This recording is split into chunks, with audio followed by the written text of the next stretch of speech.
ለመሄድ ያስበህ ልብ ከቆረጠ ምክንያት ባታበዛ እኔ እረዳህ የለ አለ። ሄሉ እኮ ጀግና ናት። እውነቱን ነግረሃት ብትሄድ እያሉ ነው እንግዲህ ብዙ ተመልካቾች። እኔ እንኳን ከዛሬ ነገ ይመጣሉ እያልኩ በትዕግስት እየጠበቅኩ ነበር።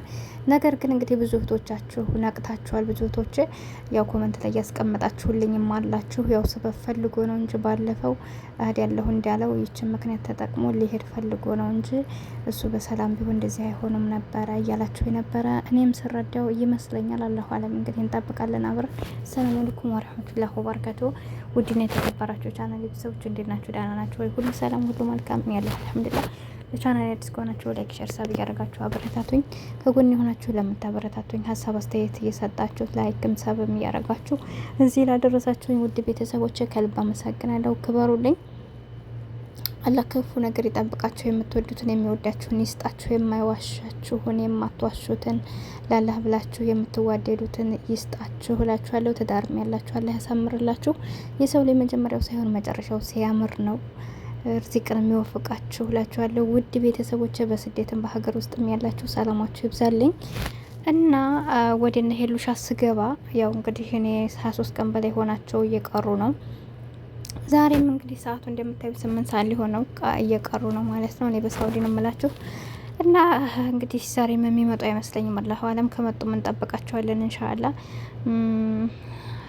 ምክንያቱም ባለፈው ነግሮን ነበር ተናግሮ ያው ያንን ቤተሰብን ቢያሉ መድሪዎች ብሎ ልክ እንዳላችሁት ነው። የሆነች እህቴ ኮመንት ጽፋልኝ ነበር እያየሁትና ሲጀመር ምክንያት ፈልጎ ነው እንጂ መጀመሪያ ያው ቤተሰቦች አልፈለጉሽም ብሎ ያመጣውን እንትን አይታችኋል። ለስንት ቀን ተጣልተው ብዙ ነገር ሆኖ ከዛ እንደገና ይቅርታ ችግር የለውም ብሎ እንግዲህ ታርቀው ነበር። ሄሉሻ እውነት መስሏት ግን አሁንም ሄሉሻ አይታችኋታል። ስራ ልሄድ ነው ምናምን ባላት ሰዓት አልቅሳ ነበረ። ነገር ግን ያው ለተመልካች ስትል ቢደብራትም እንኳን ወታ አንድ ቪዲዮ ብሰራልና ጥሩ ነበር። ለምንድን ነው ታውቃለች ብዙ እህቶች ለእሷ እንደሚያስቡላት ምን ላይ ናት ብሎ አሁን የሚጨነቁ በጉጉት የምጠበቁ እሷን ብቻ የምትመለከቱ በጣም ብዙ እህቶች አላችሁና ያው እንደነገርኳችሁ ከሱ ጋር እንኳ የሆነ ነገር ተፈጥሮ ቢሆን እንደምንም ብላለሁ ደህና ነኝ ብትለን ጠር ያለ ቪዲዮ ብሰራ ጥሩ ነበር። ወይ ደግሞ በጽሁፍ በፎቶ የሆነ ነገር በቻናሏ ብጽፍልና ጥሩ ነው ብዬ አስባለሁ። እሷን ብቻ ሳይሆን ብዙ ተመልካቾች እንደዚህ ሲጠፉ ያኔ ጨንቀናል። እኛ ድንገት ሲጠፉ የሚሰሩት ለራሳቸው ነው፣ ግን ደግሞ ከነሱ በላይኛ እንጨነቃለን። ያሉበት ሁኔታ ያስጨናንቀናል። ለምን እኛ ዝም ብለን የምናያቸው በቪዲዮ ብቻ ስለሆነ ያው የግል ምስጢራዊ ምንትን ኢንቦክስ ስለሌለና ከዛ እንግል ምን እንደሆኑ አንችልም ብናቅም። በርግጥ ለዚህ ሁሉ ተመልካች ኢንቦክስ መልሰው ስለማይዘልቁት ያው በዚሁ በቪዲዮ እንደተለመር ነው በዛ ማየት ነበርና ለማንኛውም የቅርብ የምታወሯት ልጆች ካላችሁ ምን ላይ ናት በምን ሁኔታ ናት የሚለውን እስኪ ኮመንት ላይ ያስቀምጡልና በመቀጠል እንግዲህ ያው ጠንካራ ሰው ፈተና ይበዛበታል። በነገራችን ላይ ሄሉሻ ደግሞ እንደነገርኳቸው ጠንካራ ልጅ ናት፣ ጎበዝ ናት። ወርቃ መነሳት ብዙ ጊዜ ለምድ ያለች በሰውም ሁኔታ ሰዎችም ጋር እየቀረበች ግን እንደሌላው እንኳን አትዛዝንም። በቃ ለጊዜው እንደዚህ እሷ በከፋ ጊዜ ታውቁ ከሆነ ያኔ መጥታ ዝም በላይ ሰውን ስም አታጠፋም። እንዲህ ነው ብላ ሰዎችን አትናገርም። እኔ ከስንት ሰው ጋር እንግዲህ ጀምራ ተለያይታለች ዙሮ ከነበሩ ሰዎች ጋር፣ ግን ደግሞ በዝምታ ነው ነገሮችን የምፈታው ራሷን በራሷ በግሏ ማለት ነው። ቁጭ ብላ ከሜዲያ ጠፍታ ራሷን ታክማለይ ምናምን። ከዛ በኋላ ነው እንደገና ወይ ደግሞ እነሱ የሆነ ነገር ሲያነሱ በእነሱ መልስ ትሰጣለች። አንዲት ቪዲዮ ነው ለዛው የምሰራው። ከዛ ባለፈ ግን አመጣው ወሰደው እንደዚህ ነው እያለ የሰውም ስም አታጠፋም። ያደረጉትም ነገር ይሄ ነው ብላ አትናገርም። ምን አይቻታለሁ ብዙ ሰው ጋር ተለይታ በቃ ከቪኒም ያችን አንድ ቀን ብቻ በተለያዩ ታይም ላይ ታስታውሱ ከሆነ የመጨረሻ ቪዲዮ ያችን የዋሻትን ነገር ሰሩ። ከዛች በኋላ እንደውም የአብን አመናጭቃት ሄዲያ ስለነበር ተመልካችም እንዴት ይቅርታ አትያት ምናምን ብሎ ስፈርደንባት ስለነበር ያው አንድ ቀን አገኘቻትና የተመልካቾችን እንትን ብላ እሷም ቆም ብላ ስባ ከስሜቷ ወጥታ ማለት ነው መጥታ አንድ ቀን ቪዲዮ ሰራይ። በቃ አብሽሪ መልካም ስራ ብላ ተለያየች። አዛች ወዲህ እነሱን ስም አንስታ አታውቅም።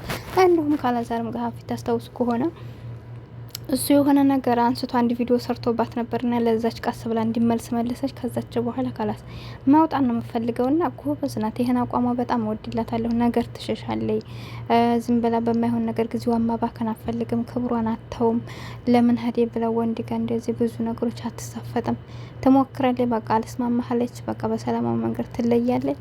ከዛ በቃ ካለሳለቅ አለቀ ነው እና እዙ እውነት ለመናገር እንዲያላችሁትም የሷ ተመልካቾች ሰብስክራይቡ እንዳይነሳበት እንዳያነሱበት ፈልጎ ነው እንጂ እሱ ምንም አይነት ምክንያት ኑሮት አይደለም። ቤተሰብ ጋር ደረስ ብሎ ይመጣል እያላችሁ ነበርና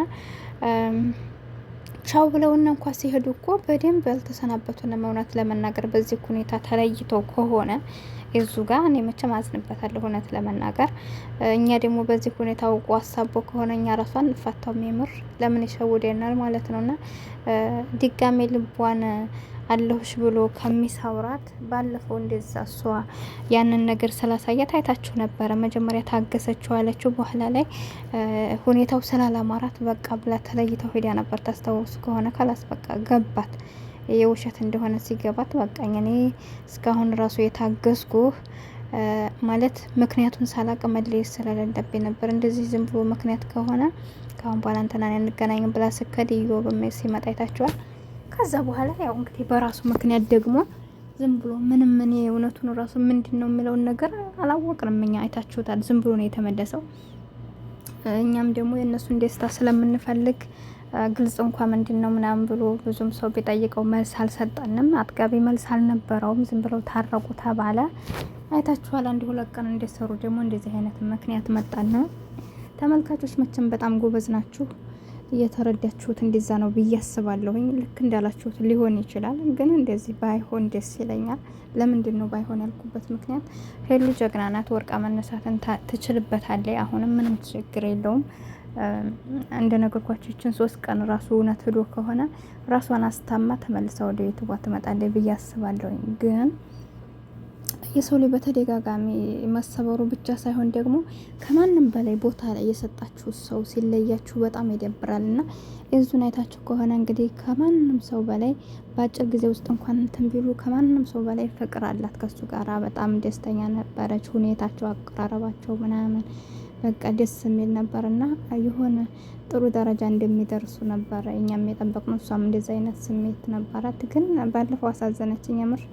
አውቃለሁ እኮ አንድ ቀን እንደምትለየኝ እንዲህ አይነት ነገር መጥቶ ስትል የሰው ልጅ በቃ ሱብሃንአላህ በዚህ ልክ ነን። በቃ በአሁኑ ሰዓት እንደው ሰው ጋር ስንኖርም በቃ አንድ ቀን መለየቱ አይቀርም ብለን ነው የምናስበው ስላችሁ። በሞት በአንዳንድ ነገሮች ብቻ ሳይሆን በቃ አንድ ቀን ይሄዳል ብለን ነው ህይወትን እየኖርን ያለ ነው እና በጣም ያሳዝናል። እና እንደዛ ስትል የሆነ ነገር የተሰማኝ ነበርና ለማንኛውም እንግዲህ አሁን እነሱ ዛሬ ካልመጡ ነገን ከነገ ወዲያ የተንዙሮ ሰሞኑን አንድ መፍትሄ ሳናገኝ አንቀርም። ዛሬና ነገ ካልመጡ እዮብ ጋር ትመጣለች ብዬ አስባለሁ፣ ወይ ደግሞ ከሌላ ሰው ጋር። በዚህ ጊዜ እኮ ጆሲ ያስፈልግ ነበር የምር። ጆሲ ግን የት ሄዶ ነው? ወላሂ ብዙ ጊዜ ብቻዋን በመኮን ሰዓት እሱ ጋር ነበር። በፊት ራሱ ታስታውስ ከሆነ ያለ ምንም ነገር ጆሲ ጋር ነበር ስትሰራ የነበረው። ኧረ እባክህ ከዛ ጆሲ ጋር እየሰራ እንግዲህ እንዲመጡ በኋላ የኤሪክም የመጣው በጆሲ ምክንያት ነበርና ቢመጣ ብዬ አስባለሁ።